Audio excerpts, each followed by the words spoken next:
some sketchy shit. Doo-dah, doo-dah, hope I get away with it. Oh, the doo-dah day.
Hi there, folks. This is Dan Hollifield. Welcome to Last Man Standing.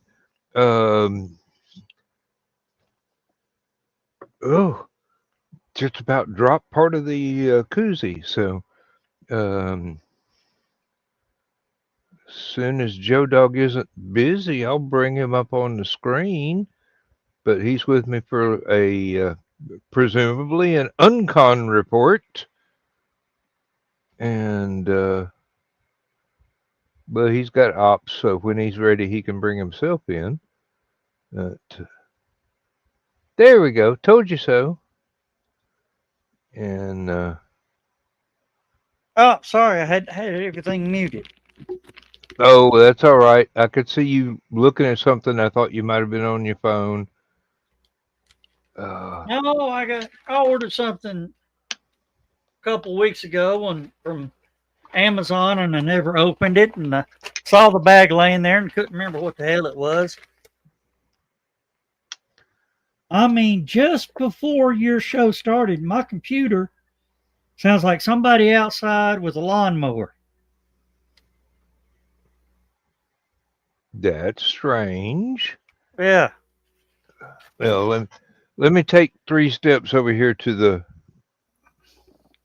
the beer cooler and throw this empty can away.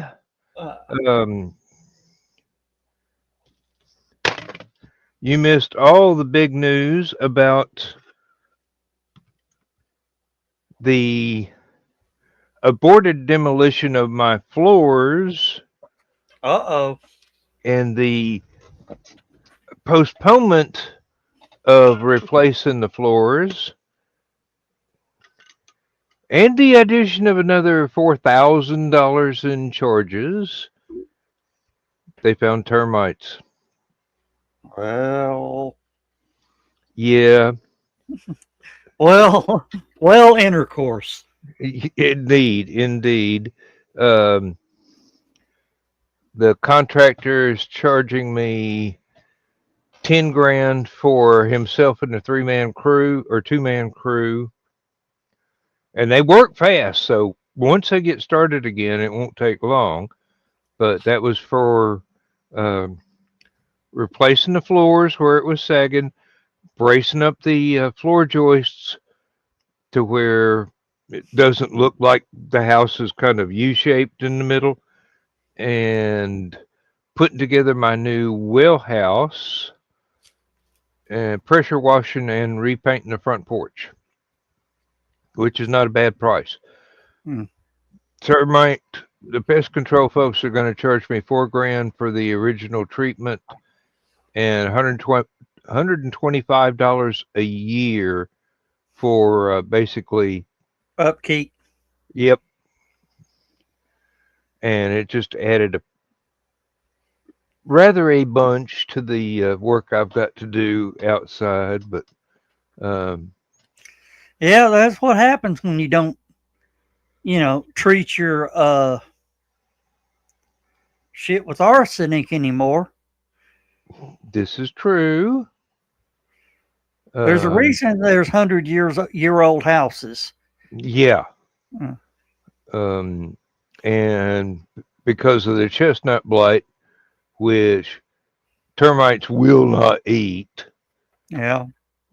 there's not any houses left around like my grandmother's, Yeah. my late grandmother's, that was built out of chestnut floor joists, ceiling joists, and um, walls made out of, well, the walls were made out of 18-inch wide, inch thick chestnut. Yeah. No. And you can't cut through that stuff with a torch. Hmm. You will break a skill saw blade, and you will severely dull a circular saw blade. Dad and I found that out when we added some more rooms to his mother's house. He said he crawled up under the house. There was one support beam upright, was made out of pine, and the termites had turned that into a skeleton, but they would not touch the chestnut at all. So he knocked that one support beam out and replaced it with a concrete block pillar. Well, whatever it was, the mower just shut off. Okay. Don't know what it was. Well, you're not wearing your earphones, so maybe it was just interference between your computer and your speakers. I don't know what it was. Like I said, no, it wasn't coming through the speakers. It was the computer box making the noise. Oh, fan. Yeah. Yeah. Might have to look into getting a new cooling fan for the motherboard. Well, only if I shut off real quick, because you know how that is. Yeah, when a computer overheats.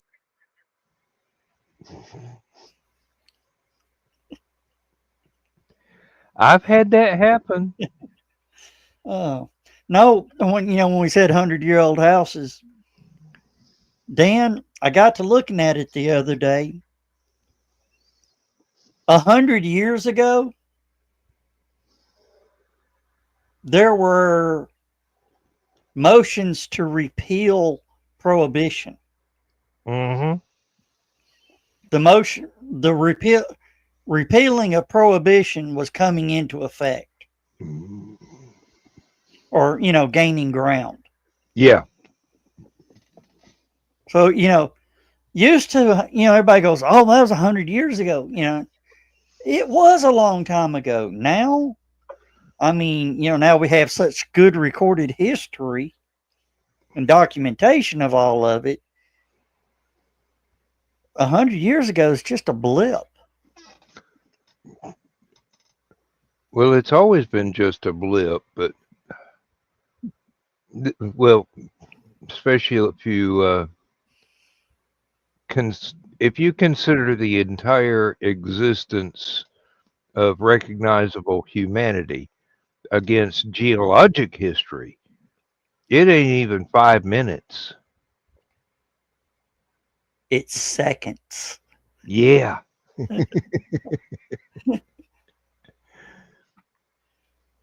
Okay, what is this new thing? Show comments on stage. It's useless. Uh, Next time somebody types a comment, it's going to come in right there.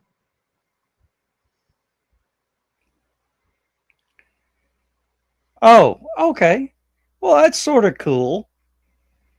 Except that it's too small to read even on a 48-inch monitor. Well. John and I tried it out on Stupid O'Clock, and we go, well, that's kind of cute, but I can't read it. I can look over at the comments and read that just fine.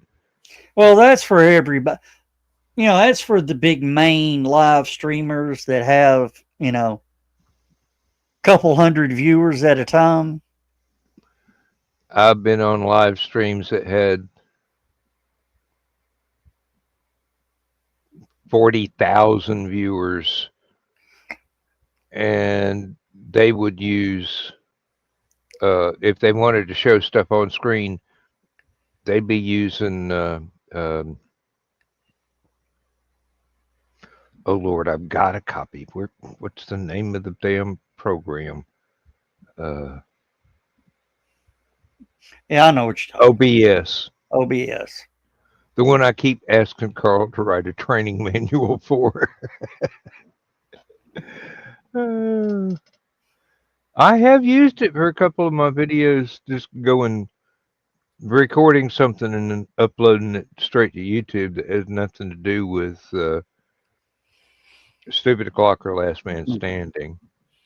And I managed to make it work, but it sure is not intuitive. Yeah. You saw my kindness to you, didn't you? Which one? When I sent you an email.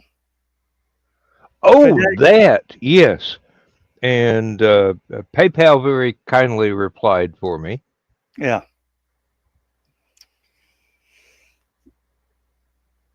Still don't know if Lindsay's going to be able to attend, but if not, you can always sell that table to somebody that shows up late.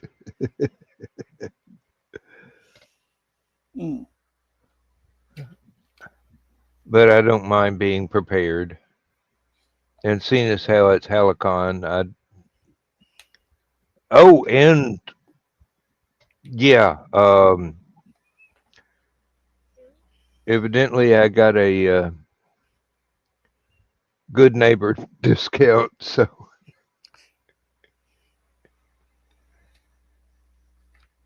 I think that's the only thing I think that's a fair thing I should do to returning, multiple year returning. Mm-hmm.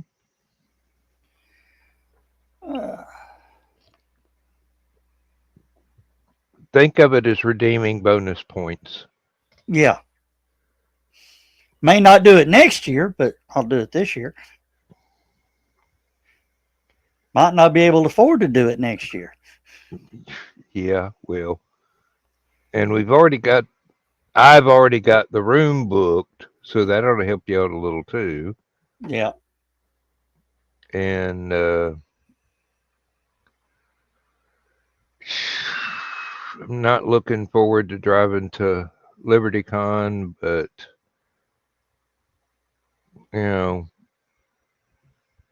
I agreed to do that. Lindsay agreed to be on ConSuite staff, and I don't know how much work she's going to be able to do with her collarbone being so recently broken. Well, Dan, I saw something today. It's a 2-seater helicopter, but it's only got a 12-gallon tank. Ain't going to get you very far at a time. Well, the thing is, it said it can have a larger tank. Don't mean you can't carry more fuel with you. Oh. You can do it like the reserve tank on some motorcycles. You just have two or three of them back there. Yeah. That just means whoever's in the second seat is going to Fuel have to man. be small. No, strap them on the skids. Yeah, but still, that cuts down on the amount of weight the thing is able to do. But I mean, a flying car. This is the closest thing to a flying car we'll ever have. Pretty much. Um, there's all But kinds. it's only 50 grand. I bought a house and an acre of land for that. Yeah, but if you buy a new car today, what are you going to pay? I don't know. I'm not going to buy a new car. But you know what I mean. The only reason I didn't get last year's model pickup truck was it was twice the price of the 2020. Yeah. Now, I'll tell you something coming back from Dalton tonight. You know how high up old Yeller sits Yeah. and how high up you sit in the seats? Yep. Guy came driving by me and I had to look up to see his door handle in a pickup truck. I'm going, what are you compensating for?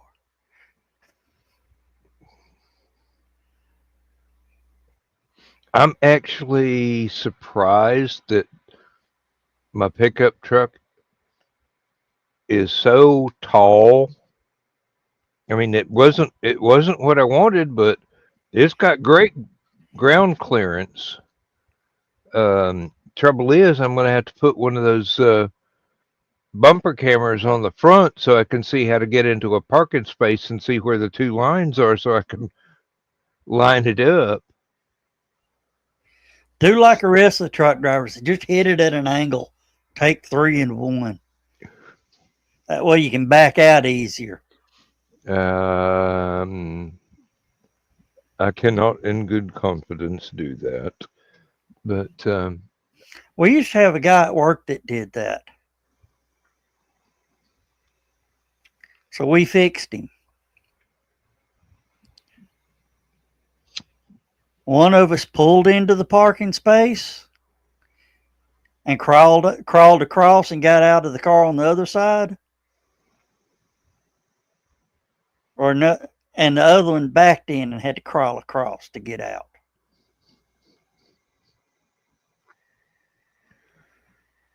now the best one I heard of was at a factory.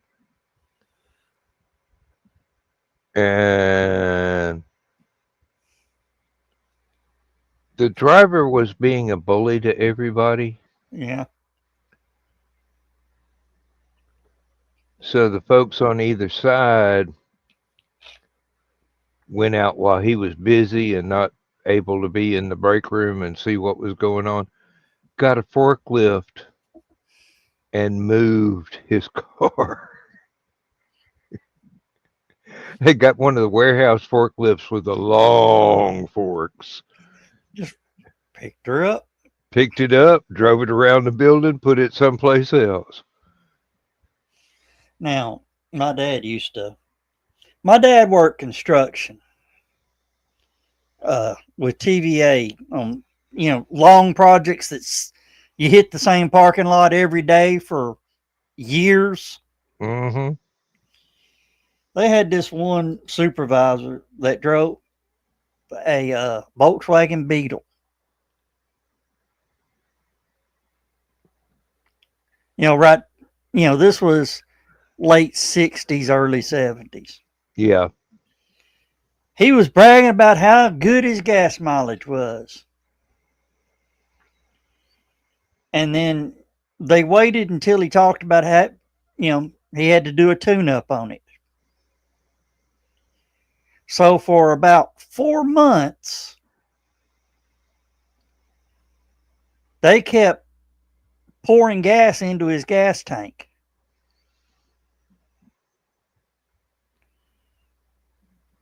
Should I don't know. We'll wait for the second comment. Yeah, well, John, you've completely lost us. So I they, understand all the words. I just don't understand the context. yeah. Um, for about 4 months, they kept his car topped off. Not completely topped off, but, they put 3 or 4 gallons in it every day. And he got to bragging. He goes, I don't know what they did with my tune up, but man, that thing's getting great gas mileage. I believe I know the aftermath too. I can see it coming up. They started pulling 5 gallons out. Does that sound like fun?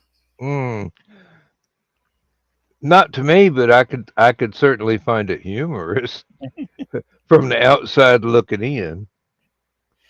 One of their best one was duct tape, a good heavy string, and one of them big fender washers. Oh Lord. And they wrapped it up on the drive shaft in the opposite way the drive shaft turned, so you couldn't see it when you looked under the car. But as you backed out, it unrolled.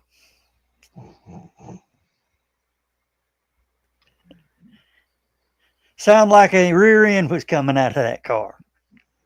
I did hear one where one of the pranksters at work went out and put the cable ties, just strapped a bunch of long cable ties around, and there was this slapping noise coming out from under the car. And another one where people were popping the not the rims, the Hubcaps. yeah, thank you. The word would not come to my mind. Popping the hubcaps off and putting nuts and bolts and rocks inside, putting them right back. If you're going down the highway, you think you're dragging your muffler or something. Well, once you reach a certain speed, it quit making the noise. Yeah, because you were going fast enough to where the centrifuge had already taken place. I had one guy that thought he was going to be badass and slipped my tire on my car. And he's like, I said, yeah, all right. Yeah, you got me. Good one. You know me, I wait. Yeah. And I plot and I scheme. And we made up. We became friends. Then he loaned me his car.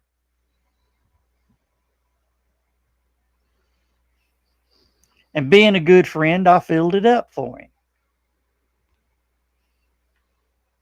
JB welded his gas cap on.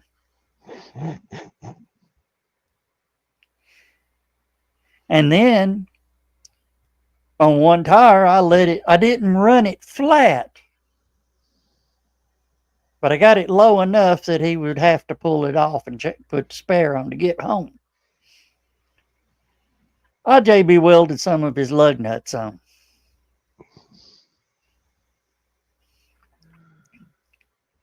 Oh, there's a tire place that you can go buy brand new tires, and they will use the air wrench and tighten up the lug nuts so much you cannot physically change a flat tire yourself.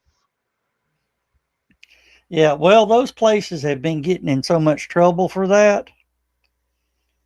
They just over torque them. Yeah, a lot of the tire places now, they intentionally don't get them completely tight, because once they get it on the ground, the worker and the shop supervisor has to walk around. The worker torques the lug nuts to the vehicle specification and has to show the supervisor what it's set at. And, torque wrench makes that little click when it gets to where? Yep. Tire 1 done. Supervisor checks it off. Walks around to the next one. Click, click, click, click. Checks it off. Walks around the next one. Click, click, click, click. Checks it off.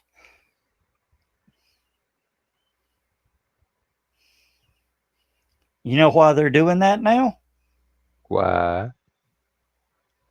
Because some of them weren't putting it on tight enough. Wheel was coming off the car.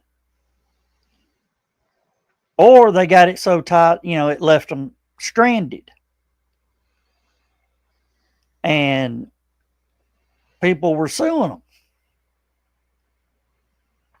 Yeah, what's the use of having a perfectly good spare tire if you can't undo the damn lug nuts to change it in an emergency? Or all the lug nuts gone and so is your wheel. I don't know if you've noticed the oil change places. Have you ever noticed there's 2 people underneath the car? One doing the work and the other one watching them do the work and making sure the oil plug is torqued to manufacturer spec. Believe it or not, when I first got the first oil change in my new pickup, went up there and it's like, there's something going wrong here. We should be done with this job by now. Somebody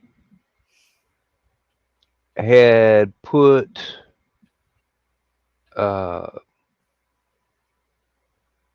wasn't JB weld, but it was the thing they use at the factory to make sure a bolt doesn't come off.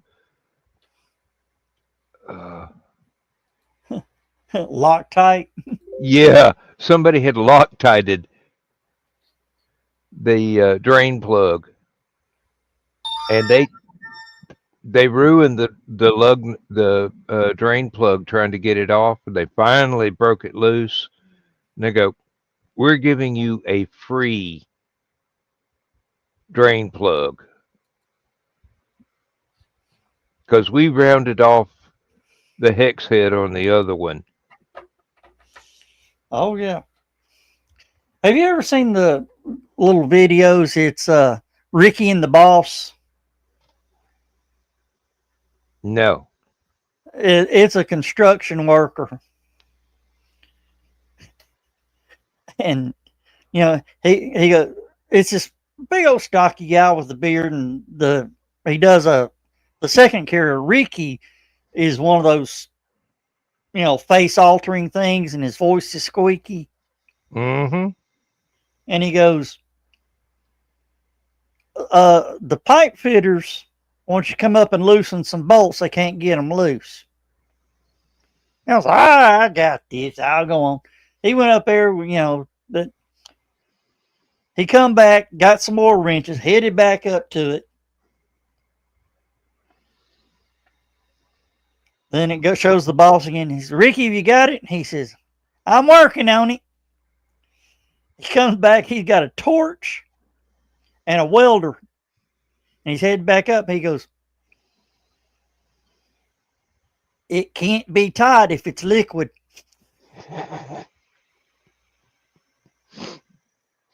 Yeah. And then there was another one that he said, you need to head back up towards, boiler room. They got bolts that keep backing out. I torqued them. They said they're not tight enough. He said, okay. You see him? He got brand new pack of JB Weld and an impact wrench. He goes, it ain't coming loose this time. Yeah. It's just Why would somebody JB weld or even Loctite something that you know has got to be taken off in 3 months for the next oil change? To make a point.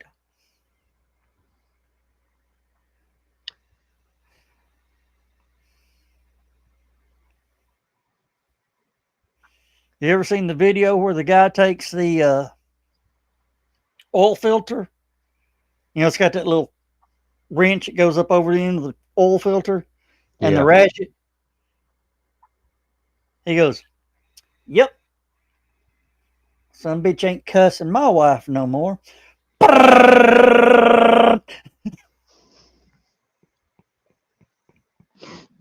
I have seen um happen to my daughter, no, my oldest stepdaughter. Uh, she had somebody change the oil, put a new filter on and everything. They never noticed that the part where you screw the oil filter in, the little stem inside, came off with the old filter. They just put it in and it was leaking like a sieve all the way around because there's no way to tighten it up. Yeah, you ever see an oil filter come off going down the Yeah. road? I lost a car that way. Not come off, but get loose enough to where It goes to leaking. You yeah, can't get it. You can't shut it off and get it pulled over fast enough. no, you got a dead engine at that point. By the time you know about it, the damage has already been done. That thing is locked up.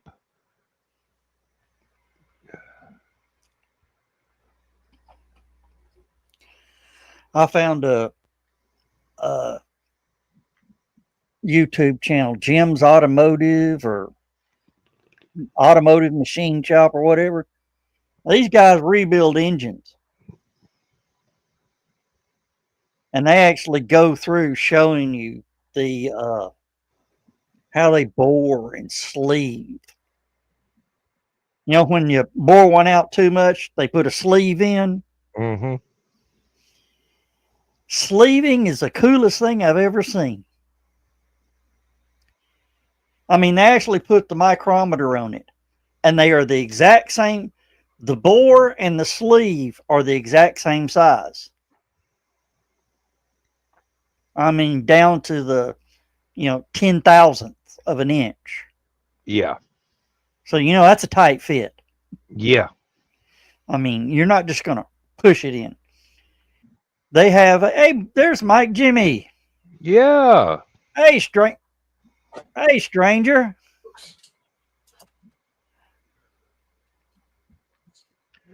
How you doing?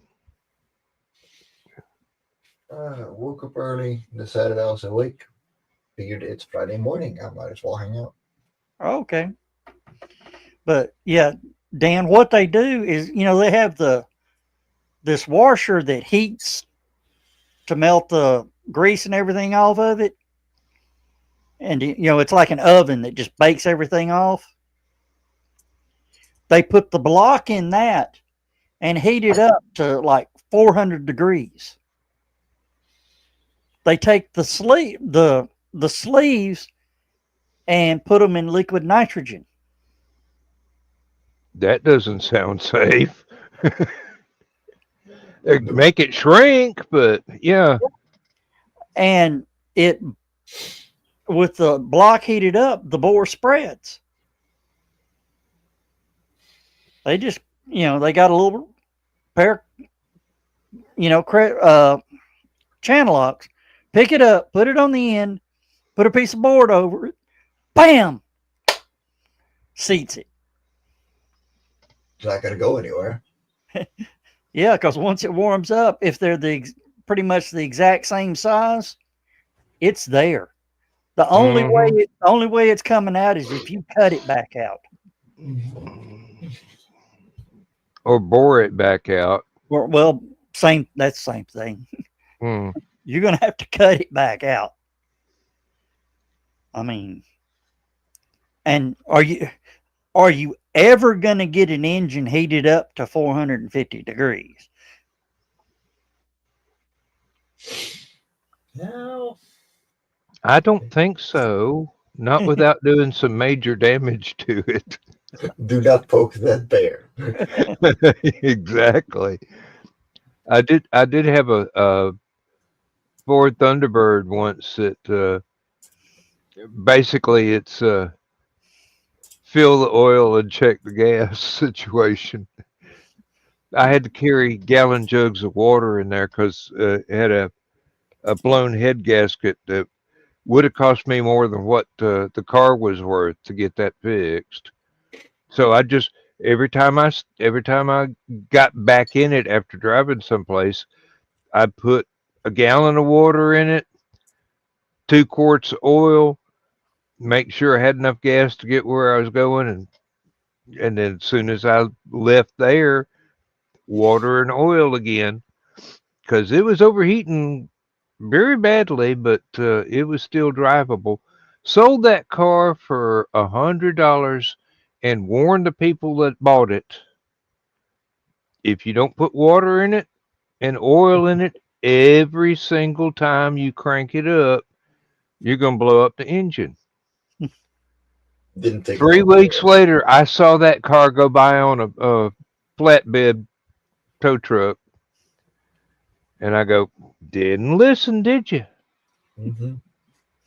Well, I got to ask old Mike Jimmy, I've not seen you in a while. How are you recovering and doing? And Well, the recovery is doing pretty well. So I'm walking without crutches now. For the most part, for longer periods, I use a cane or I use the stroller for Aurora to come around on. But yeah, I'm doing pretty good. Cycling again, went driving again for the first time in a couple of weeks ago.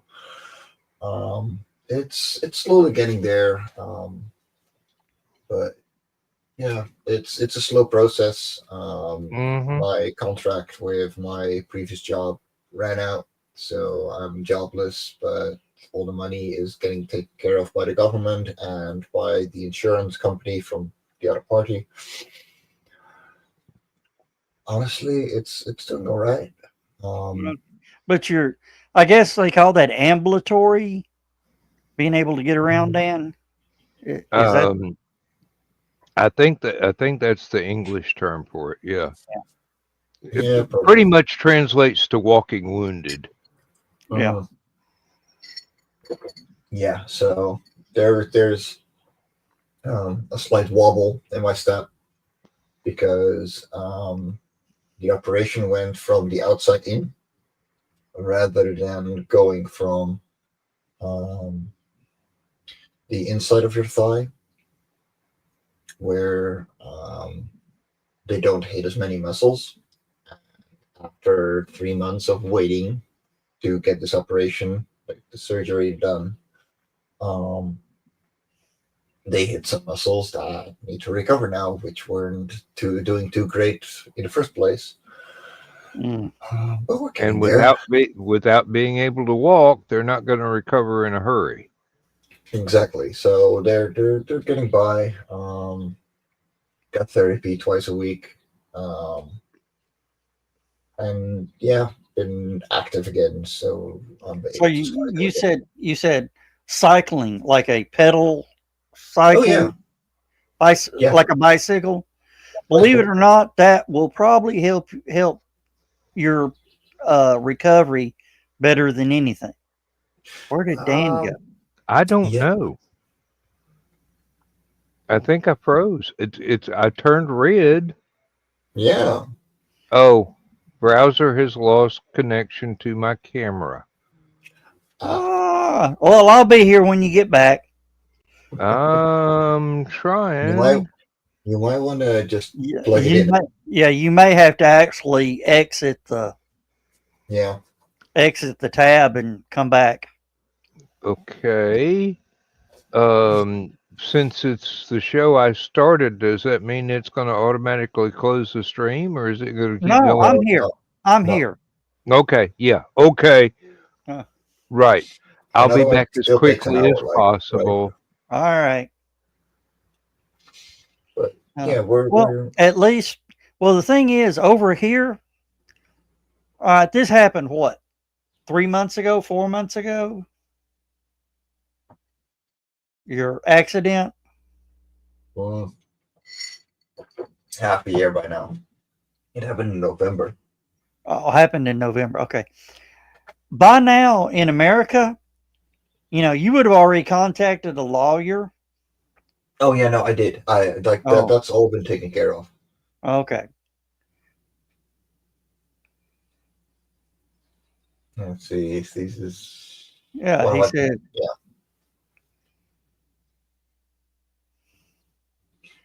yeah. Like that.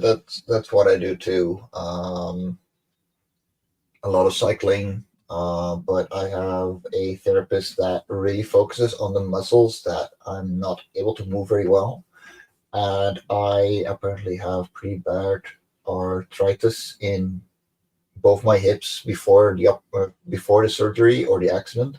yeah. So she's focusing on me getting a little more flexible as well. Did they So replace hips because of? oh yeah, yeah. Like my left hip is now completely cyborged. Oh, okay. Well, that once you get that back, you should be doing a lot better. Oh yeah, like it that's the thing. Like before the surgery, I could walk again. Um, it just felt wrong, and it's very hard to explain. Because because I'm young, the head of my upper uh, upper leg pushed itself through the ball of my hip rather Ugh.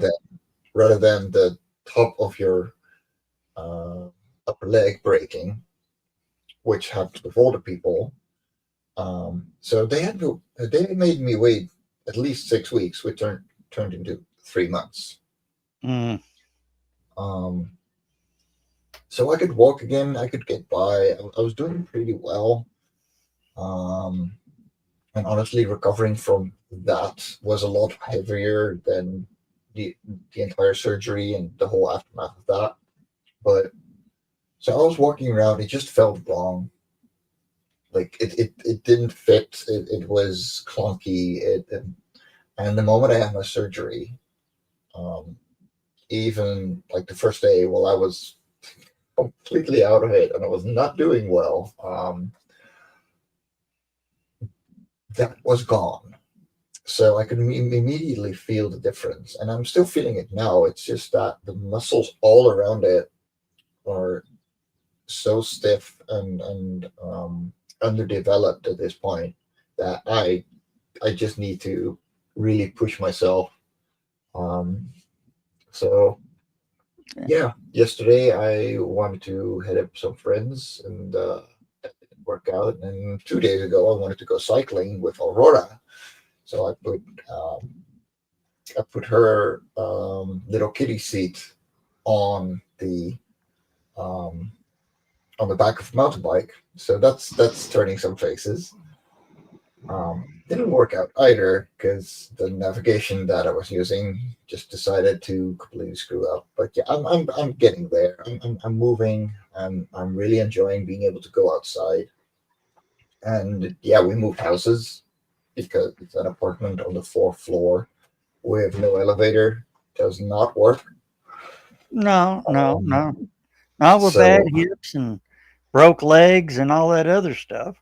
yeah, Mhm. so I spent half a year with my mother-in-law with the entire family. So we had a single room there, um, and with the prospect of not being able to enter that house or get out of it again, um, we decided to move. So we literally moved 3 days before my surgery. Um, so that was fun. And yeah, I fixed some things in this house that I shouldn't have 2 weeks after my surgery, but Hey, if something needs to be fixed, you got to fix it.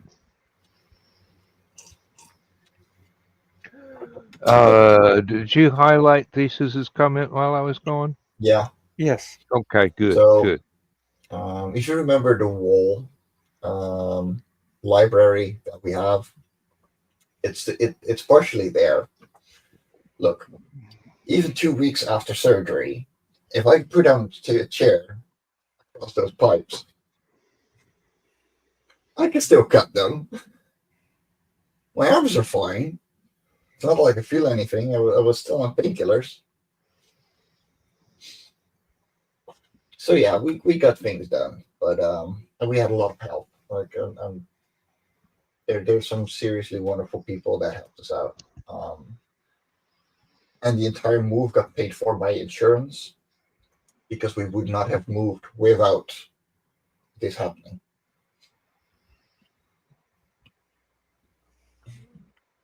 But Yeah, yeah, that's basically a medical emergency right there. yeah. I can't walk up 4 flights of stairs. Well, Yeah, yeah, no, like we completely renovated the apartment when Aurora came yeah. because Luce and I weren't living together yet. So I was fixing the entire apartment while she was going to the doctor 2 or 3 times a week because it was an awful pregnancy.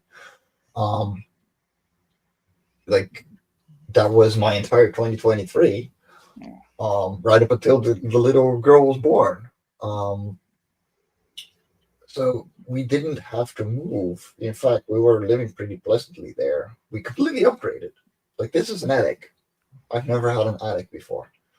All right, I'm gonna jump out, Dan, since you got your co-host here, That's and fine with me. and I'm gonna get ready because I'm gonna be gone for a long weekend. Take care, So man. if I mean the Saturday night, you can do a SOC Saturday if you want to, or you can I'll do an prob extended I- LMS. I'll probably just start LMS at the SOC time, and maybe I'll have more people join in than have been able to in recent weeks. Yeah, more Uh, people show up when I ain't here. I I don't know don't think why. I don't think that's the problem. I think that it's I supposed to feel be bad late for night, them. Mm. but yeah, it'll be early enough to where more people probably will be able to join in. Tell everybody at Uncon I said hey. All right, we'll holler at y'all. I guess next Thursday. Have a Take good care, one. man. Have fun. Out. Oh, come on, push button. Damn it. No. He always complains about having to go. Yes, I do want to leave 3 times before it'll let him leave. Oh no. We've been for the last week or so. We've been highly involved in um, getting the floor replaced in the house, and contractors came by and they started sawing up the floor to check and see what parts of the subfloor needed to be replaced. Soon as they started sawing, they go, "Oh, that's termites." Oh no. Yeah. So on top of what we've contracted to pay the contractors, Mm-hmm.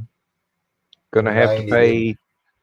pay, have to pay almost half as much to get the first termite treatment. But after that, it's only $125 a year maintenance to have them come by and do the general reinforcement for the whatever they're going to have to spray everywhere.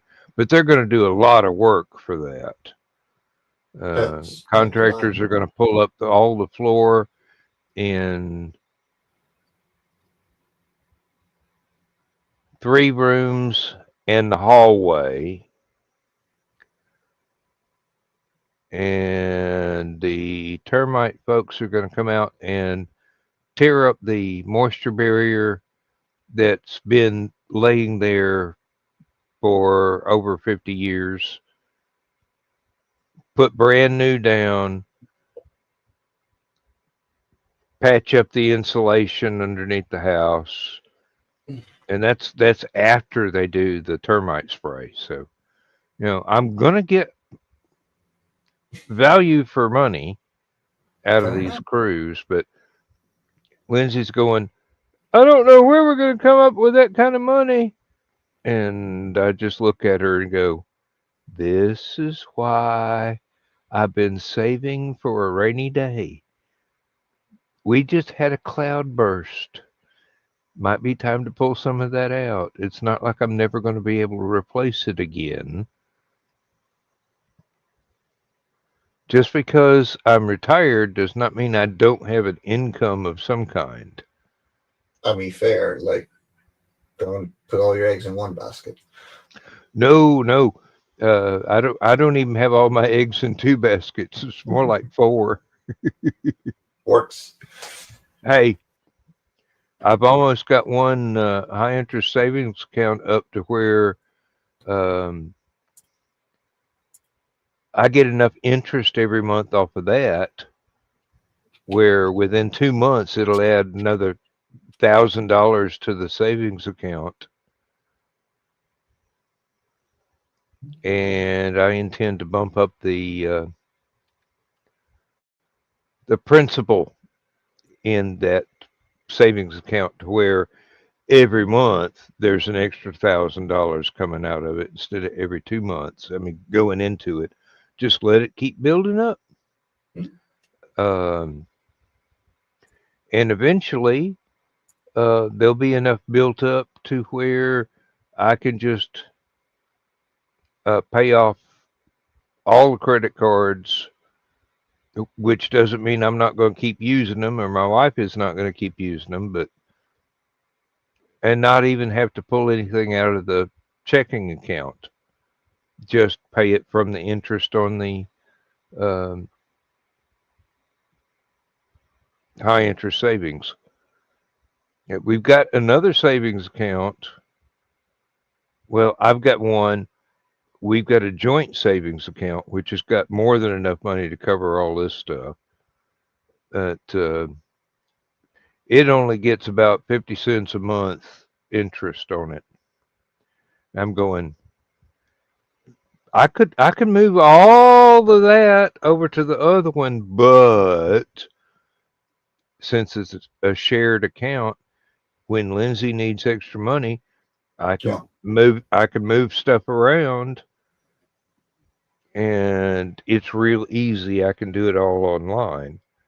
And if anything happens to me, she's got that. She can empty out plus power of attorney to empty my checking account and my personal savings account into that joint savings account. And she's also got power of attorney to get to not only my pension, because she's my beneficiary, but the high interest savings account. Good. Yeah. We just had our wills made out last month, month before that, I forget when. She's been after me to do it for months, and I thought it would be so complicated. Nope. We just told the lawyer what we wanted, and about a week later went in and signed everything, and he gave us copies to go to the courthouse that were sealed copies that are only ever going to be opened if anything happens to either one of us. And we've got our own personal copies in a lockbox, which is supposed to be fireproof, but I bought it at Walmart. I don't know whether or not it's really fireproof. If But anything gets hot enough on the inside, it's going yeah, to burn. But yeah, so she's no. much more comfortable now. 6 weeks ago, she tripped over the dog in the hallway and broke her collarbone. I remember that. Yeah. Well, you remember she used to be a nurse? Yeah. Yeah. Imagine how much trouble I've been having to get her to take care of herself. Mm-hmm.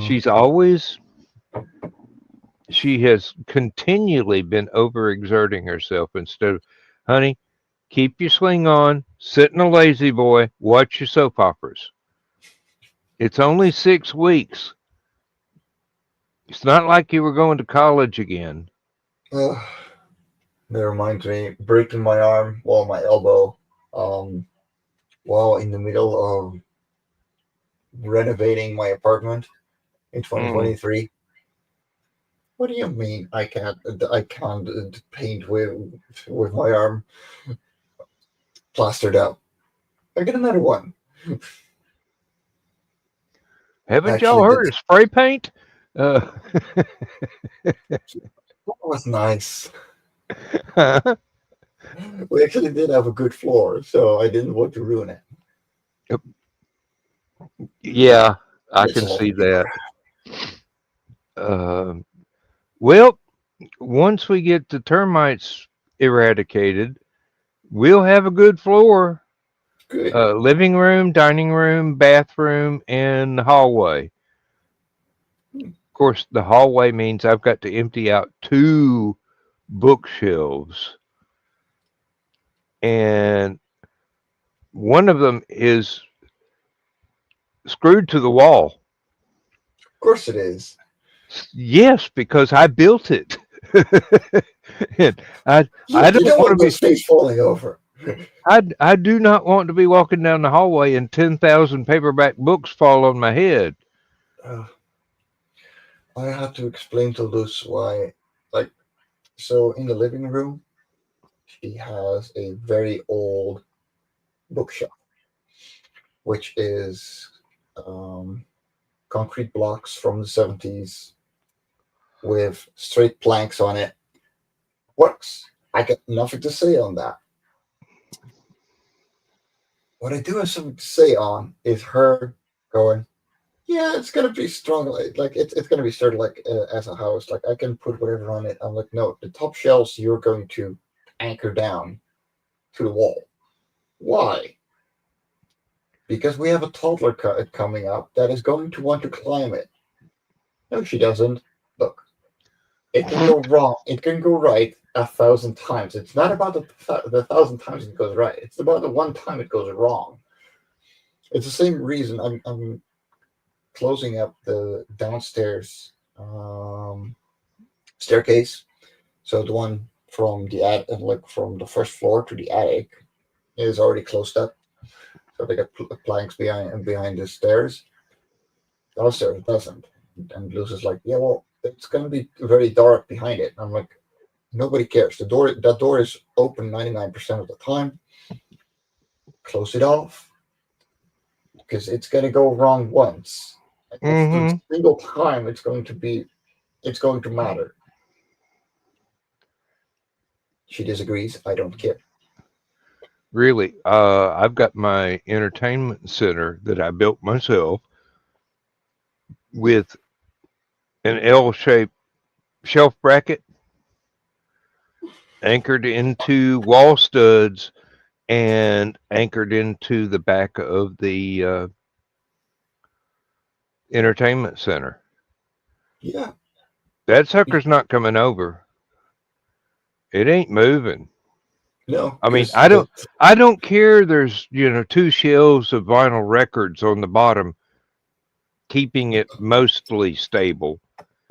I've also got 4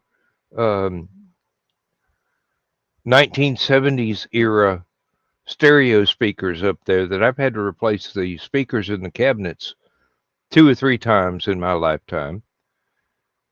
but those things are heavy. Yeah. So if that thing ever starts to wobble, there's enough weight on it to where basically if you see it start moving, you just jump back and you'll timber. Yeah. No, like Why don't take take a those risks. chance? No, Why exactly. take a chance? No, Lindsay hates it because those L brackets, she can't see them anywhere unless she tries to look behind the entertainment center where all the wires are. She Well, can't that's see the they're supposed to brackets. be. Yeah, like It's that's where just they're supposed to be.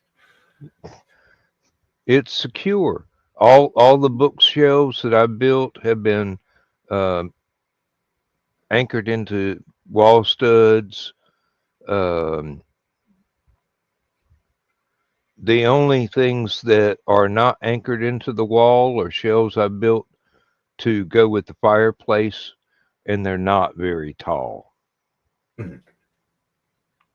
And they are built with a slight tilt on the floor so that they actually tend to Yeah. lean backwards rather than forwards. And we don't have any children in the house. Sometimes we'll have a grandchild come over. Still, it's that Oh, like yeah. if someone leans on it the wrong way, right? Even if you're an adult, if that bookcase is coming down, you're not going to be happy about it. No. Especially not when Lindsay's got a bad habit of covering every spare inch of shelf space in the house with glassware. Oh yeah, okay. Like Yeah. it's the same with like with the library bookcase I made for Lucy in the apartment. She's like, why do we have to anchor it to the floor? It's going to be anchored to the ceiling. I'm like, the ceiling doesn't anchor anything. Like um they're plaster sheets. Like there's nothing holding that thing if we put it there. No, and it's no use anchoring something to the wall if you don't find the studs in the wall to put your anchors in. Oh no, we have concrete. It's Oh, okay. yeah, like unless you're living very old in a very old house, you're gonna find concrete everywhere. Um, so yeah, like this whole house is concrete. Our old apartment was concrete. Um, we have very little wood left because we like our privacy and we don't live in Amsterdam. Because the old houses that are over 100 years old are completely made out of wood except for the outside. Amsterdam or The Hague or just older cities. Yeah. But yeah, like this is from the 70s, I think. Concrete, probably like even prefab pieces of concrete just slapped into one another. And masonry nails are not that expensive. No,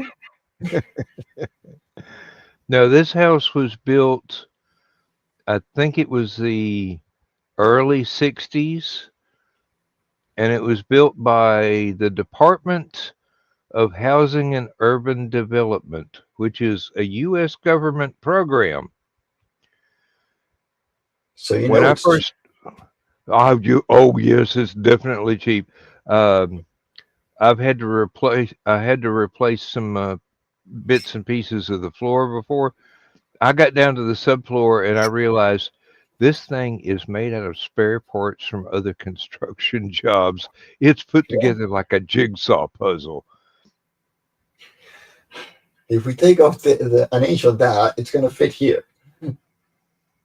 Yeah, Pretty much, it's made out of scraps. Um, it serves us well, or it had until we found out we had termites. But um, no, we had a copper pipe spring a leak underneath the house, and the floor started sagging. Uh, I fixed that. got to say hello to all my Black Widow spider friends that live under the house. Different hobbies. No, it's not a hobby. It's coexistence. I won't bother y'all if you don't bother me. Yeah, no, like don't mess with that. Nope, nope. Especially when I'm crawling under a floor joist that I could just barely clear. Matter of fact, there are places where it's the house is built on a slope and there's no Mhm. basement. It's just crawl space. The further you get uphill, the less Of room you course. got to crawl. You finally wind up laying on your back, inching your way across the plastic uh, uh, moisture barrier membrane and going, I don't know if I can do this anymore. I'm getting too fat. Uh, I've had to do it a few times to. There was once when I had to um rewire the telephone system under the house. Otherwise, it would have cost a bundle to have the phone company come out and do Mhm. the work. And all it was four wires on one end and four wires on the other. But Oh it yeah. went it went from the downhill end all the way up to the uphill end. And I've also had to replace some copper pipe in other places that had sprung leaks. And now I've got PEX pipe replacing as much of the copper as I can that had sprung a leak. It's just a matter of time before the rest of the copper goes because, Oh yeah. yeah, and there's It can bits and go one bit pieces at of, a time. yeah, that way I can not only afford it, but of course you've got to catch the leaks early before they do any more damage. Oh yeah. Well, there was one leak that went on for quite a while and we never knew about it until the floor started sagging. So I got in there, shut all the water off from the pump, um, started putting in the PEX pipe and using shark bite connectors where Mhm. you don't have to use a torch or anything to solder things in place. It just slides on. You tap it a couple of times with a rubber mallet, put the next piece in, tap it a couple of times with a rubber mallet, just keep on going. Um, I've got enough to redo all of the copper pipe in the house eventually. Yeah, it doesn't have to But be done in one day. no, uh, I mean, I could have, but for some reason, I'm of the old school that says if it ain't broke, don't fix it. Mm-hmm. Look, you're gonna just ask for more trouble than. Uh huh. And the only real problem is to the spigot on the front of the house and the back of the house. They're a smaller diameter than all the main plumbing. So I'm going to have to get special Yeah, connectors and the right diameter stuff. that's just a matter of finding the right ones. It's not too Yeah, bad. basically go to the your favorite hardware store's website, type in what you're looking for, find out what aisle it's in, what bay it's stored in, drive out there and pick it up. Oh, that's what that is. I wondered what this annoying whining sound was. Your phone going off, or is it a dog needing attention? Ah, Yeah, it was Those up make in the annoying noises too. up in the 80s today. So rather than turn the air conditioner on, Yeah. I just got this little fan to keep my office cool, or keep me cool in my office. 6 of one, half a dozen of the other. No, I'm glad I live in a rental because these are by housing corporations that are by law obligated to fix things for you. And so you don't have a landowner going, what do you mean it needs fixing? Um, Mm. or having to pay for it all myself, which, at the moment, Luz and I really cannot. Um, and we made them run for their money when we moved in. Well, Luz did especially. Hi, this is broken. Yeah, but why do you care? Because it is broken and therefore you're obligated to fix it. Huh. Because the old people, the people that lived in here previously, and this house moved owners for for a couple of times in the last 10 years, from what I understand. Yeah. They completely worked at the house for 3 months, and then the guy moved in with his girlfriend in a city a little further out.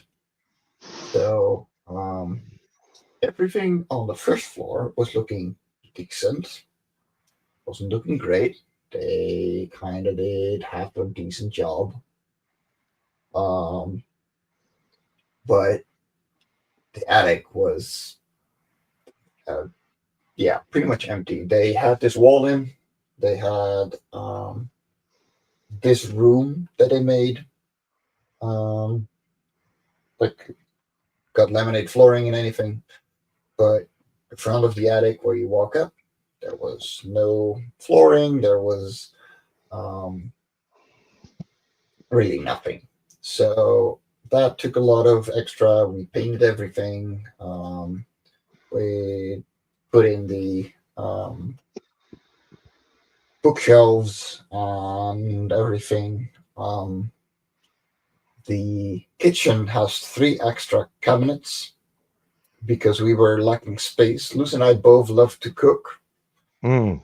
We did not have the space to put everything that we have. So up until 2 weeks ago, we had 4 boxes still filled with kitchen stuff that we could not get rid of. Um, and we had to pay for those. And we're like, we don't like this kitchen. It's too low for us. Like, she and I both are tall people, and it's got a very low countertop. And instead of cabinets, they had 2 cabinets with planks in between. We did not have enough storage space with that, so like that had to go. And we went. Well, I went. Look, we can make a kitchen now. Like, we can get a kitchen now that is completely to our taste, to what we think is our taste. If we wait 2 years, we're gonna walk. Like, we're gonna hit so many little things that will annoy us. We write those down, and then we get a kitchen that actually fits us. I'm about 5'11", and Lindsay is about 5'1", 5'2". So while I can reach the upper shelves in all the kitchen cabinets, Yeah. she has to have a stepladder, and she still hates it Mm-hmm. because she's definitely deathly afraid of falling off a ladder at 65 years old. So Yes, that makes that sense. makes perfect sense. And although we can't just lower the cabinets, and we certainly can't do without those too high upper shelves.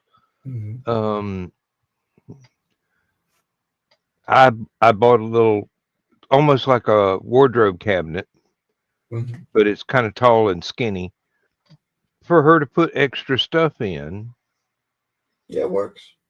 Well, she insisted I use it for a liquor cabinet.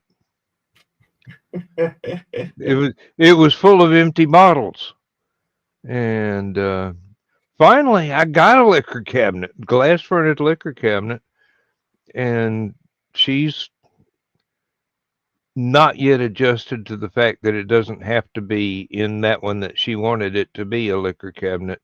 I'm going, honey, this is where you put all this stuff that you couldn't reach because it's not tall enough to give you a Yeah. problem. No, like the previous owners or the ones before that, honestly, I don't really care. Um, they made a countertop that spreads the entire kitchen, Mm-hmm. whereas the housing corporation is just going to give you 6 feet with 3 cabinets at the bottom, 3 cabinets at the top, and that's it. Now that's not enough for anybody. I It, couldn't have it been able. I couldn't have been able to live with that as a bachelor. Well, okay, so here it's a standard, but then again, here kitchens and housing is pretty small. Look, we're the Netherlands. We're a tiny country. You don't have the space for it. That being said, um, the cabinets that we have here are smaller than we had back in Cromany. They are not as deep, and the countertop is now 15 feet long. So only 4 cabinets at the bottom. But next to it, we have our oven, we have our dishwasher, and on top, because we don't use 4 meters of countertop, we have a extra freezer that would normally be in the darn it word in the shed. Mm. So like we don't hate this kitchen. It's just not made for us. But yeah, like I'm just gonna let it be what it is until we're actually switching to a kitchen that fits us. Because have we have a giant house now compared to what we had. Like there's an open kitchen and the living room. The living room is the same size as the one in Cromany, with the kitchen being twice as big and completely connected to it. We had the huge dinner table that was extendable. We couldn't extend it because like the living room wasn't wide enough. Mm. We extended it here, and it's still looking like a tiny table. Our bedroom right now is the same size as Lucy's entire apartment when she was living on her own back in Amsterdam. We're not complaining. We got an adult people house. Yeah, Like, seriously. The one thing that I dislike is um, Lindsay wants to change the um, L-shaped kitchen cabinet, or not kitchen cabinet, but countertop. She wants something that matches the one that I have been using as a bar top since before we got together. They no longer make that color. oh yeah, yeah, Yeah, yeah. That that was the problem with our kitchen too. she's going to have to make up her mind about what color and pattern she wants on it. And I'm going, honey, I'd be satisfied with half a sheet of plywood stretched across a couple of cabinets and not have anything anchored down. But yeah, um, we'll just have to see how all this goes. She'll have to pick out a totally new color, something that's in production, and we get everything that matches the way she wants it to match. And then I'll probably take the one that I've been using as a bar top, put it out in my barn, in my workshop, and set it up where I can put my drill press and other stuff out there. I'm wanting to put solar panels on the roof and get a power bank that plugs the solar panels just plug directly into it. Mhm. And it's got a couple of outlets and everything. I wouldn't need much electricity at a time. I'm not going to live in the barn. Yeah. I mean, it's big enough, but no. No, we need insulation. Oh, that's easy enough. Yeah, but a pain to get in there. I mean, if it's not, look, you got a perfectly able house. Why would you? Why would you like? But no, that was a problem with our kitchen too. Like the kitchen is from 2013. We found out, and we immediately heard, yeah, we don't have that color anymore. We don't even have those handles anymore. Mhm. Look, we don't care. Get us 3 kitchen cabinets. We don't care if they're white. We don't care if they're black. Just something in there. Well, the cheapest one is going to be white with these handles. Fine. Plug them in there. So that took 8 weeks. So that was an additional 8 weeks of boxes in the living room that we did not want. Um, but fair enough.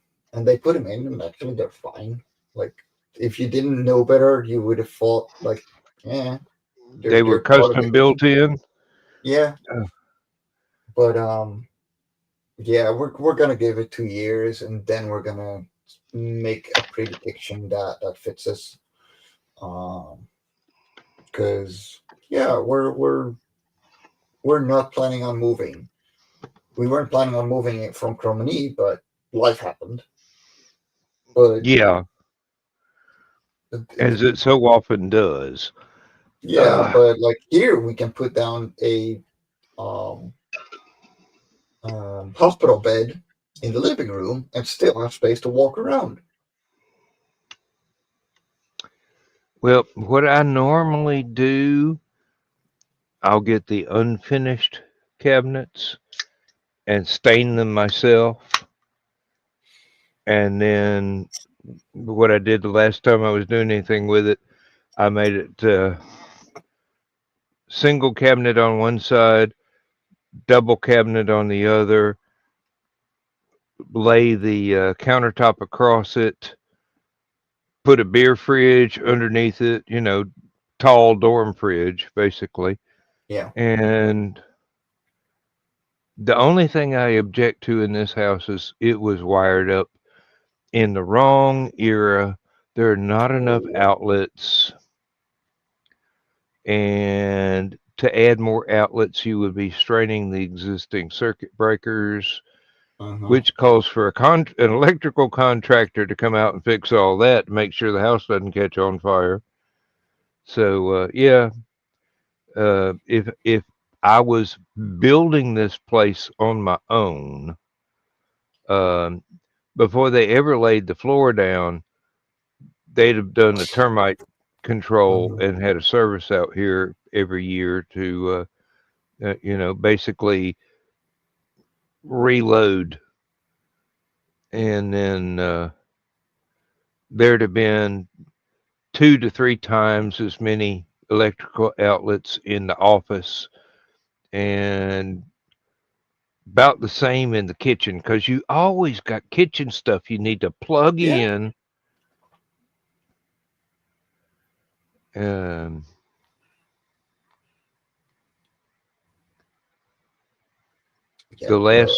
last new stove we bought. Oh dear. She didn't shop by the size of the existing cutout in the countertop. To be fair, yeah, that's one of those things where It wouldn't have mattered if I had done the work, but the guys that came out were not quite craftsmen. So they had to enlarge the cutout for the stove. They did the wiring right. I got that. I got to say that for them. They got the wiring right, but they couldn't handle a circular saw if their life depended on it. There's gaps Oh everywhere. no. Yeah. And it turns out one side of the countertop is like quarter-inch higher than the other. So on one side, the stove is level with the countertop. On the other side, it sticks up a little bit. Oh damn it. Yeah, it's just a matter of, I could take it all apart and put shims where it needs to go to make everything level, but there's no way I could recut that gap. Yeah. They just made such a mess of it. So she's definitely gonna have new kitchen counters, but she's gonna have to pick out the color scheme she actually wants, and then she'll want to match that with the one for the bar, and I don't care. It's not nailed down. Yeah. Neither the cabinets underneath it. They're just like the fridge. You can move them around if you want to. Yeah, same here. It's very easy, honestly. No, like the thing is, here you can go to IKEA, talk to somebody there, and go, "Hi, these are the measurements of my kitchen. Design something for me," and they will completely fix it. It's not going to be that expensive, and you Hmm. can literally do it all on your own. Like it's the easiest shit imaginable. Yep. Um, Um, Half of that stuff, I don't even need the instruction sheet. I just no, look at it, look at the parts, and go, okay, this obviously goes here. This obviously goes here. What's this part for? Oh, that's neat. You just put it yeah, in the hole and twist it, and it holds everything in place. exactly. I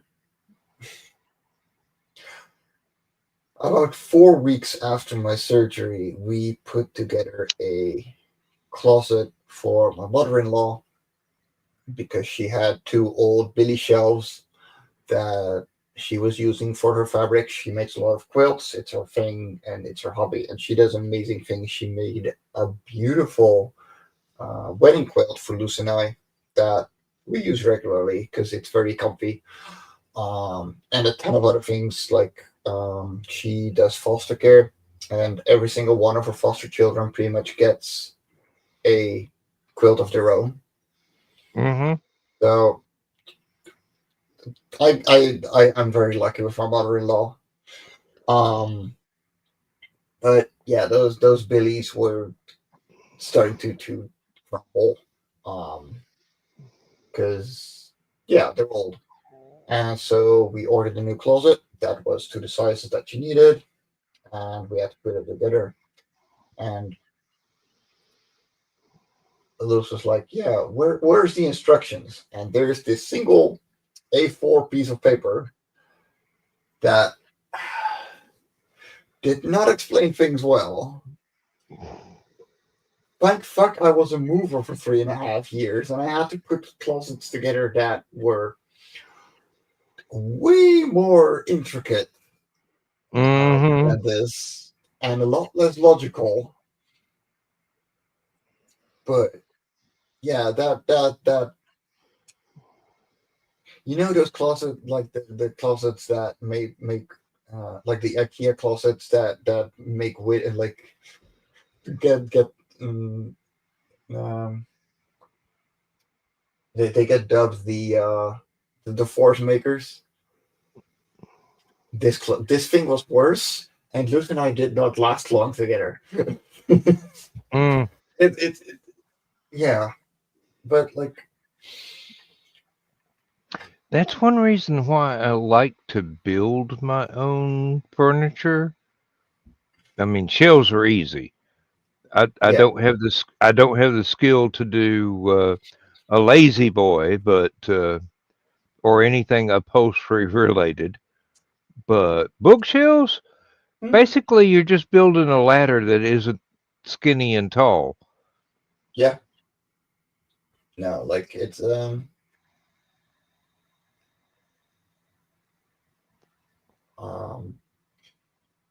I don't have the tools for it for the most part.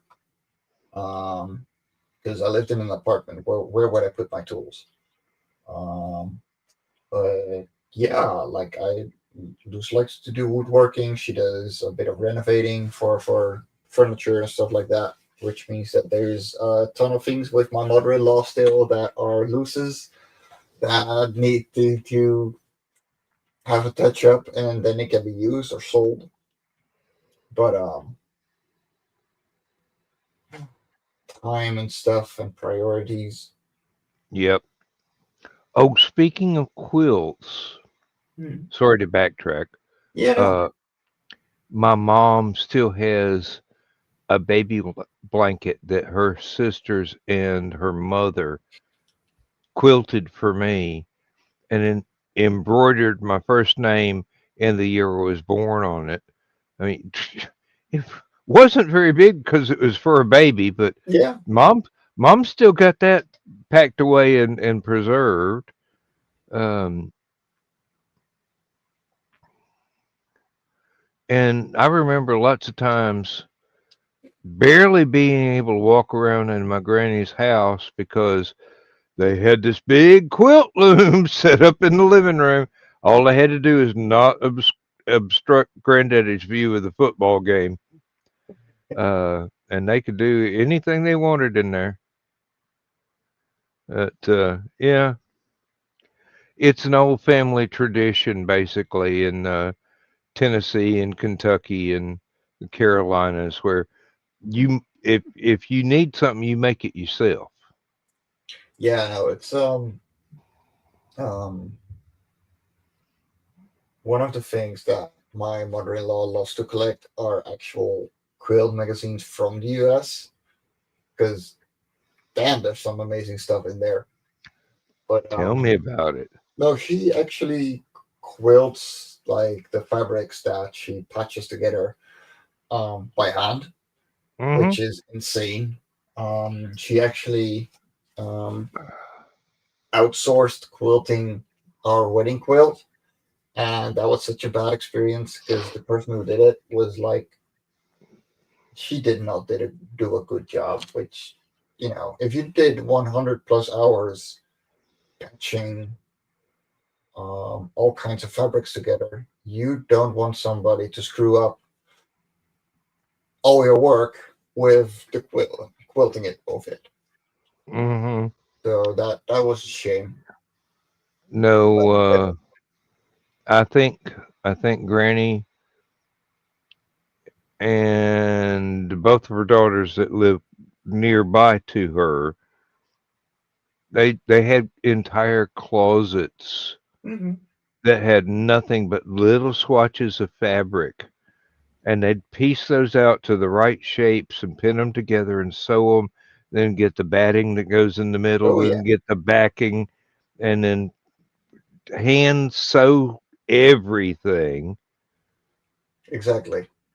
No, my except for mama. maybe the edging, which was straight enough and long enough to where they could do that on a sewing machine. And early in my lifetime, that was a treadle model Mhm. Singer sewing machine. You just sat there and pumped it like it was an air an air Yeah, pump, you know. That and no, I've actually seen a guy on a antique furniture shop. He actually had a lathe that was powered by a oh yeah, treadle. yeah. And yeah, and he would do some of the most intricate things. Well, that's the thing. Like the thing you need is foot force, which is very very strong. People, a lot of like most people completely underestimate how strong their legs are. A flywheel, to be able to keep it going. Hmm. That just makes it easier, but you don't technically even need that. A piece of string to make make the wood turn around, which you can just put it in.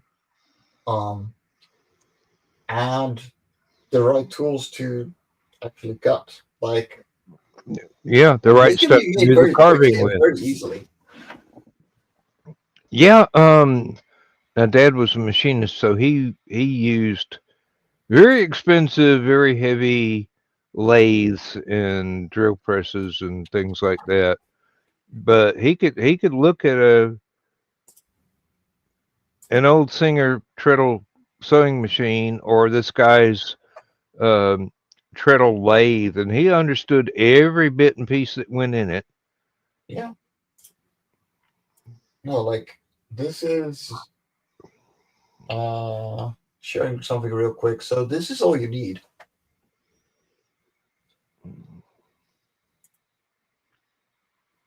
Yeah,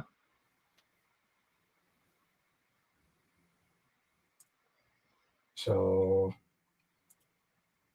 let's see. Yeah, they're putting it together here. But like they just have a piece of wood that is gonna be on the tension, got your string, and that's just gonna be wrapped around the pole that you're cutting. And yeah, yeah, you you move can your work foot. wonders with that. Yeah, it works. I mean, some of these priceless bits of antique furniture from Europe, they didn't have anything more complicated than that to work with. And it works. Like it doesn't have to be very intricate. It doesn't have to be very high tech. Like you don't need much. No, you just have to be careful and keep your tools sharp. Yeah.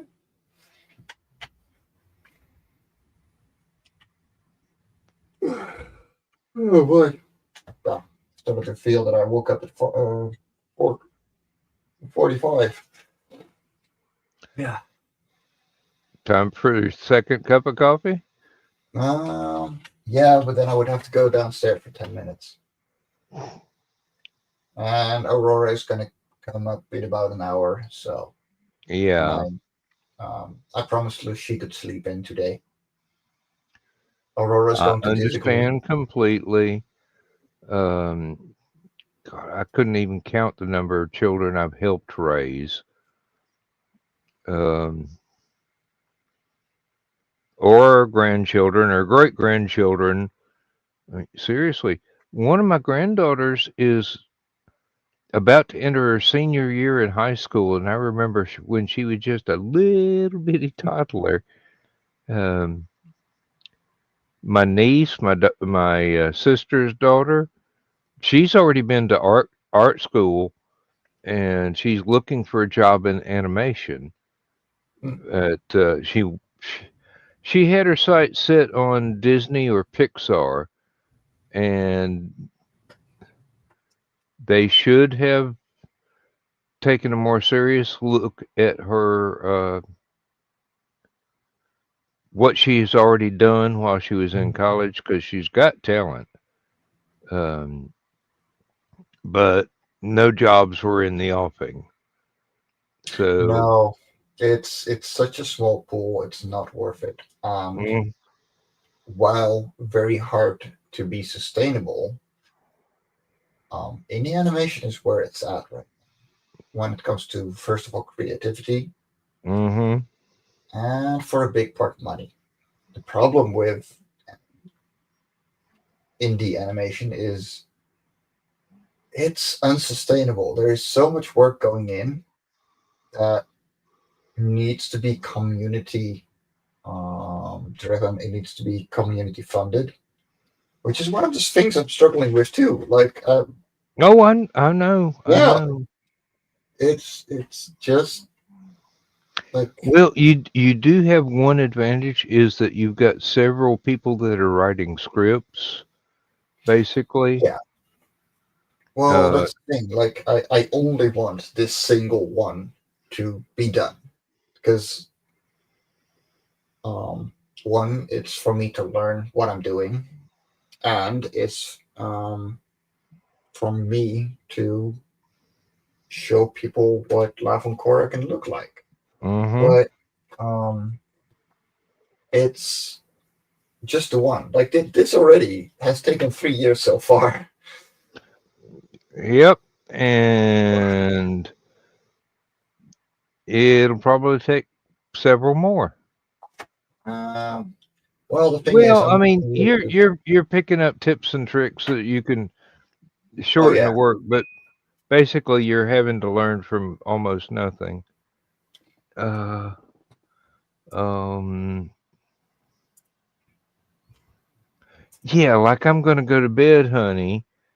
Um, she's got the bedroom absolutely packed with stuff from the living room that she doesn't want to have to take to the barn, and I'm Ah, going, I can't walk through there. That's a minefield. I'll die.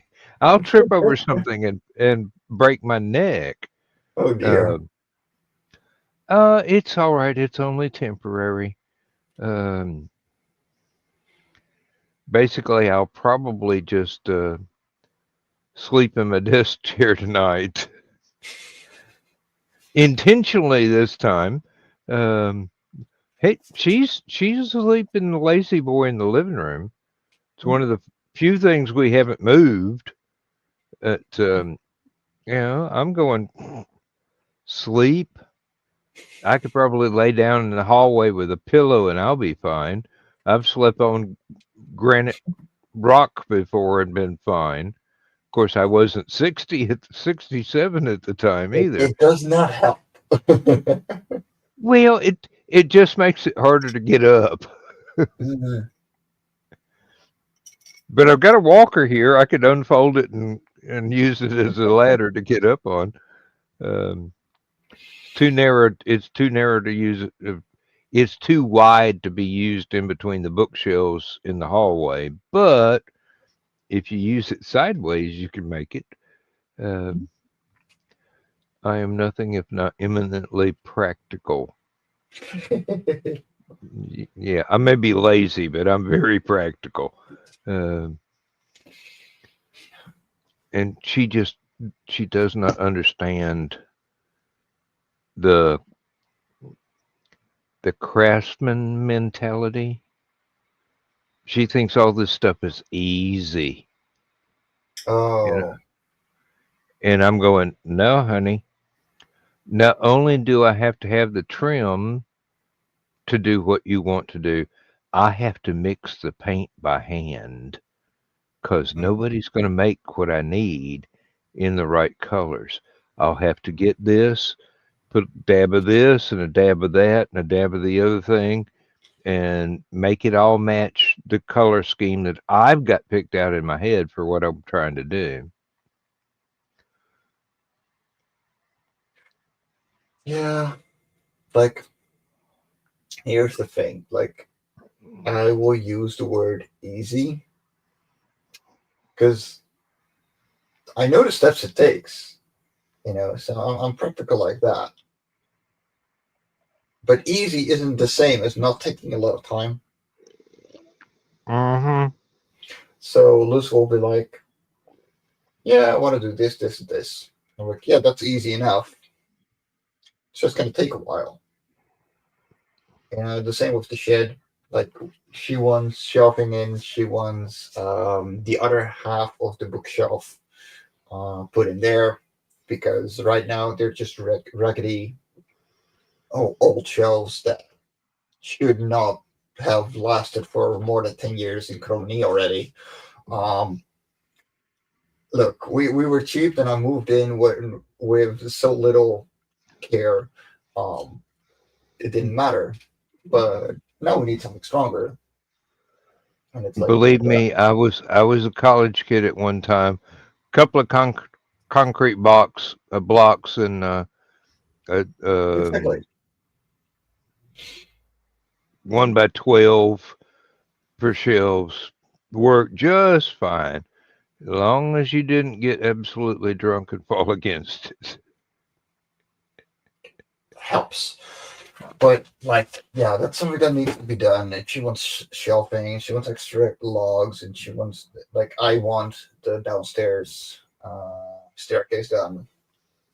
Um, and those are the big things that still need to be done. And it's like I I used to be a paver.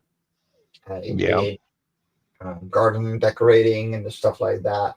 It's something that I have post traumatic. trouble with. But I'm looking at this garden and I'm like, this is not fun for our little girl. This is not fun for us to hang out in. Next year, I want to completely redo that in my own way with my own ideas. And but I know it takes like a 2 or 3 days to get done. And this is like only 2 or 3 days. And I'm like, yeah, like we're not going to be here for a week. Like it's take the old stuff out, put sand over it, put the new stuff in, and then final decorations, which shouldn't take that long. Yeah. My trouble is I inherited my dad's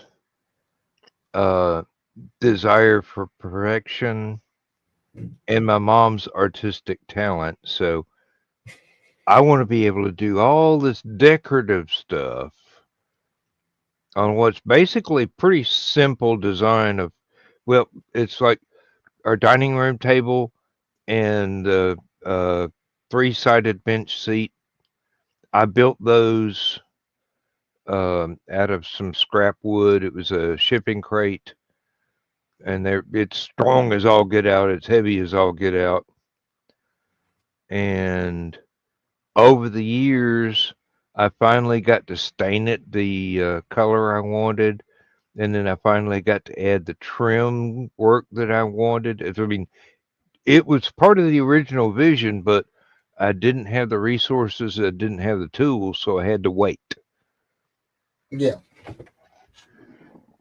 And Lindsay wants stuff done instantly.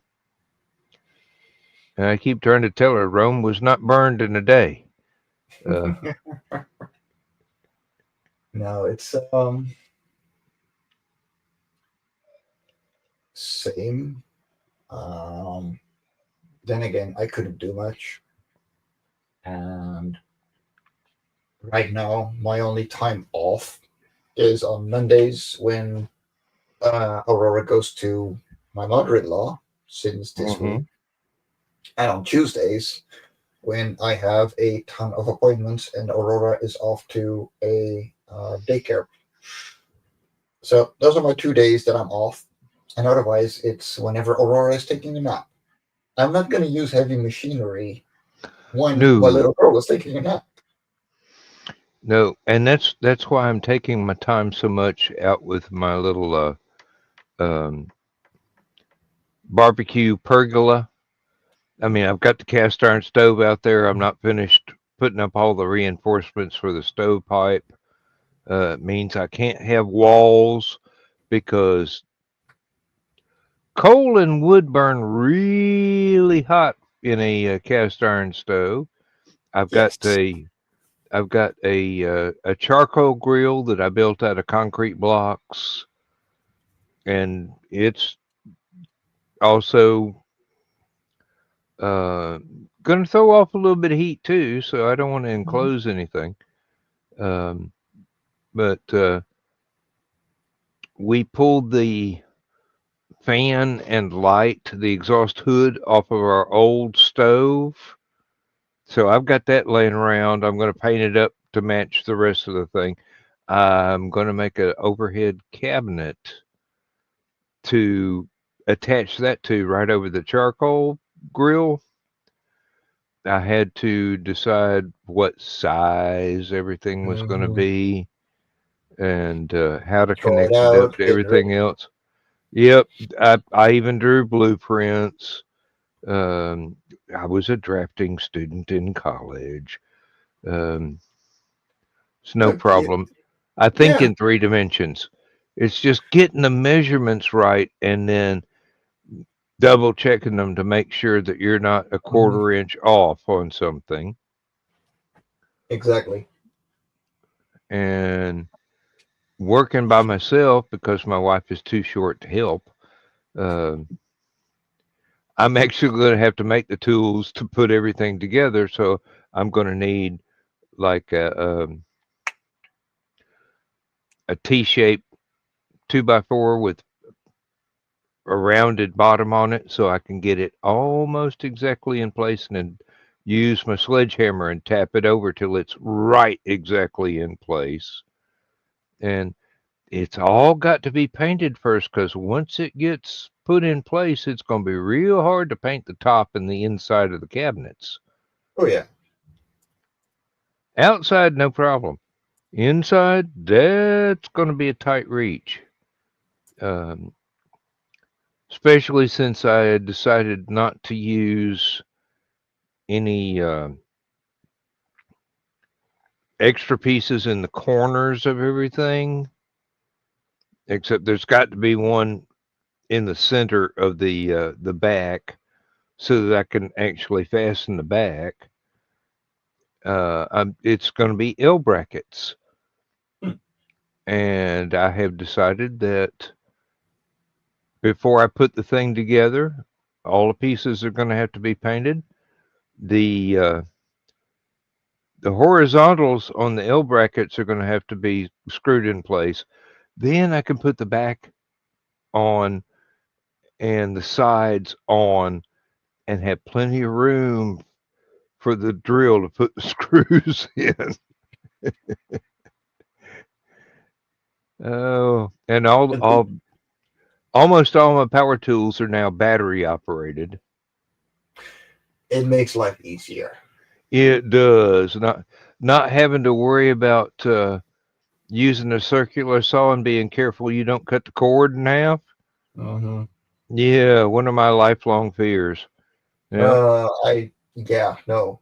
That's a bang you don't want to ever experience. Yeah, shocking. But no. Exactly. And I've got tons of battery chargers for the things. Because sometimes I'll find a deal where they'll sell you 5 or 6 different tools that use the same battery, Mm-hmm. and in the same package they'll give you 2 chargers. Yeah. I'm beginning to have more chargers than I actually have batteries.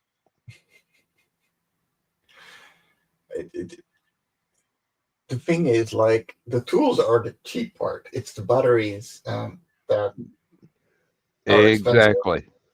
But The then again, batteries and replacement blades when you finally wear them out. oh yeah, like Lidl here has Parkside, which is pretty cheap, and everything supposedly goes together. Supposedly, It depends on the power requirements of the tools. See, I now have an electric self-propelled walk-behind mower, mhm, and it uses the same batteries as my chainsaw and yeah, my leaf blower. But all the other power tools use a much smaller battery. So I'm sitting back here. I've got all the chargers plugged into an outlet strip, and I'll put every time I use them, I'll recharge them, or I'll wait till they just about go dead and recharge them because that makes them last a little longer. I think. If it's lithium batteries, not anymore. That doesn't matter. I don't know if these are lithium or not. It should say Li-ion. If they're lithium ion batteries, they just go 1,000 to 2,000 charges depending on how well it's made. And that's it. Like, you can completely drain them. They don't care. If they're old batteries, sort of alkaline, Yeah. they pretty much go down to 50%, and then you got to recharge them because otherwise they will die faster, and that's the problem with car batteries, because they will usually be alkaline. Yeah. Because they don't explode as violently if they get in a car crash. Let's see. Yes, 18-volt lithium. Yeah, there you go. So Well, you're fine. Like, you can completely drain them. They don't care. It's like your phone. yeah. And then I've got I think the big ones are same company, 40 volt. Ooh, cool. Yeah, that's We the don't have ones many that of that's the those. ones that the chainsaw and the leaf blower and the lawnmower use. The So lawnmower has two. what they do here instead is just put two 20-volt ones on the thing. So Luz has a adorable chainsaw that works amazingly, um, and it just uses two batteries at once of 20 volts, which makes it 40 volts as well because um, they're in line instead of parallel. It works. Yep. Now the lawnmower has an excellent design. It's got slots for two of the 40 volt batteries, And it but actually balances it out, doesn't it? no, you only Ah, use one at a time. ah, Then you pull out the safety key, turn it around backwards, and plug it back in, so you use the other battery. oh, You that is can useful. you can drain them both dry, and they're good for about 6 to 8 hours each. That's not bad at all. No, I'm impressed. I am absolutely Yeah. impressed, and it mows really well. Except my wife has got the yard filled with flagstones, um, and I'm going, okay, well, oh wow, this thing can even shut the blade off and still be self-propelled while you're not running the blade, so I can go right over those things, and on the Oh other no. side, start the blades back up. And then I've got a weed eater that uses the smaller battery, and I just walk around the flagstones and just trim it up a little bit. It's not the lightest thing in the world, but works really well. I did a 12 by 20-foot patch in the side yard that used to be nothing but undergrowth. Hmm. And then when the guy came in and saw the big trees down for us, we thought we were going to fall on the house.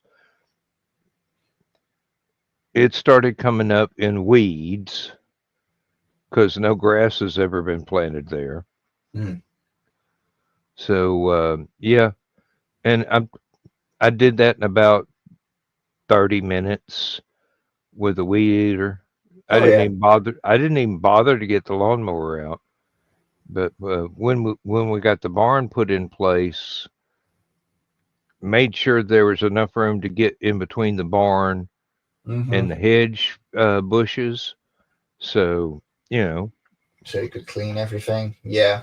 yeah. And eventually, we've got a mixture of zoysia and centipede grass. I'm going to take plugs out and plant. It's basically golf course grass. Ah, okay. Doesn't grow fast, grows really thick, and even if you're too lazy to mow your yard every week, once a month don't take long, and you don't have to have everything just dragging the ground in order to get a good clean cut. It started out with one wheelbarrow load of plugs from this that my sister and brother-in-law had around their house, and it's already taken up about a quarter acre. You just Plant it down. Keep it well, alive. you plug out what you're trying to replace and put that in one wheelbarrow. You get the plugs of the golf course grass, put it in the hole you just made, Yeah. and take the wheelbarrow with the grass you didn't want, turn that upside down, and stomp it down into where you plugged out the golf course grass. And eventually the golf course grass is going to take all of that. You're only supposed to do the plugs about um, in a checkerboard pattern, each one about a foot apart. And Yeah. in about 2 seasons, they will grow together, except under oak trees and pine trees because the leaves and needles are too acidic. Yeah. They don't like that.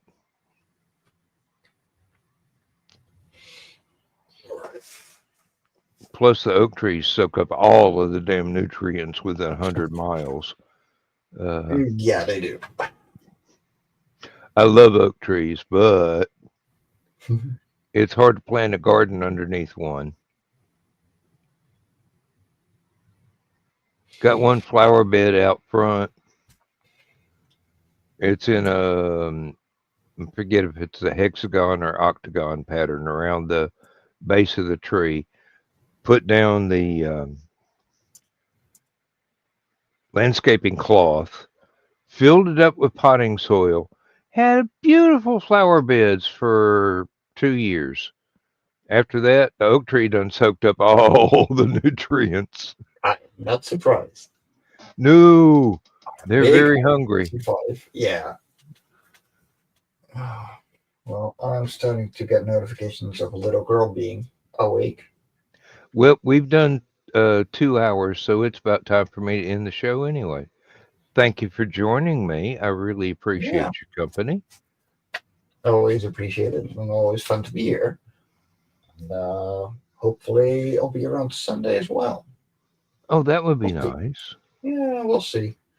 Luce has to. She's doing a secondhand market because she's reselling jewelry, and so we'll probably have to get up early Sunday as well. So we'll see. Well, if you can make it, you can make it. If you can't, we understand. Life happens, so we'll see. Mm-hmm. Well, you have a good evening, or actually, good morning. Yeah, no, it's going to be the rest of the day for me. Yeah, time zones are so weird. But I will watch a few videos back here and try and get some sleep. I don't know whether I'm going to brave the bedroom or not. She's had the door shuts all day, so I don't know what's in there. Good Godspeed, man. Yeah, really. I'll tell you one thing. If I go to bed in there, I'm going to turn the air conditioner on because it's still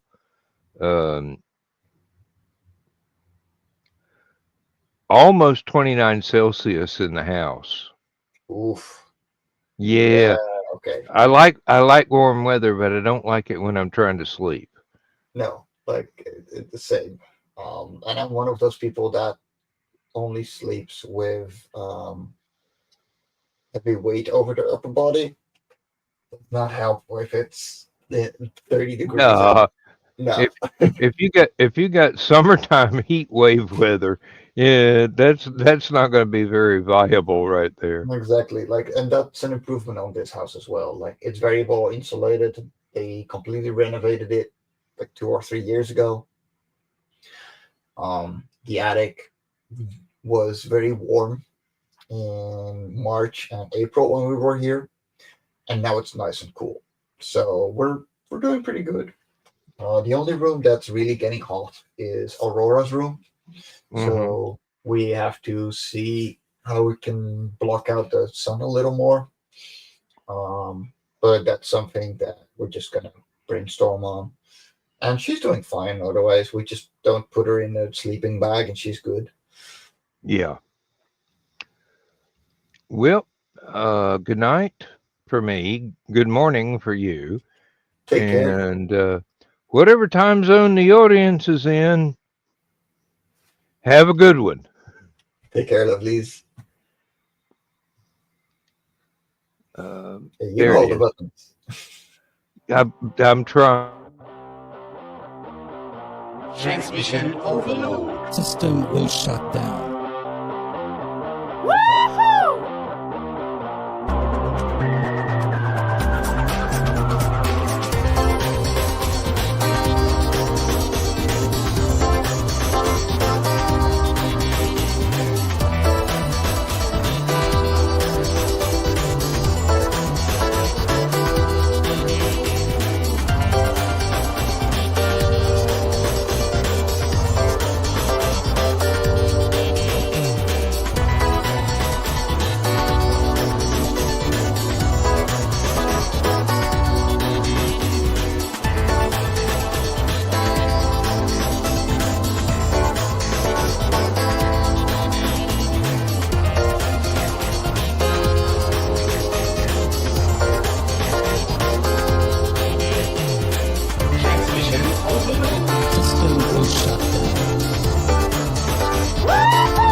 System will shut down. System will shut down.